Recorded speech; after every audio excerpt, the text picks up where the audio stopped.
I peeked at these countertops about 2 years ago, but since we're remodeling the house, we need an update.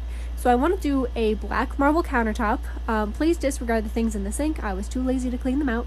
I started by sanding and getting ready for the primer. So I did 1 coat of white primer, and I only needed 1 because we are doing a black countertop. So I wanted to do 2 coats of black paint and make sure all the holes were filled, and this is what it looked like after the 2 coats were set and dry. On Amazon, I got this marble effect spray paint. I got a white and a silver, and it kind of looked like silly string. It was really fun to do, and the 2 colors were nice to overlap each other to give it some good texture.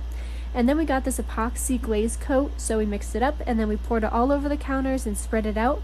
And afterwards, this was the final result. I really love how it came out. It only took about 5 hours of work throughout the day, and we're just gonna have to let it sit for about 2 days, and then it'll be all set and ready to go.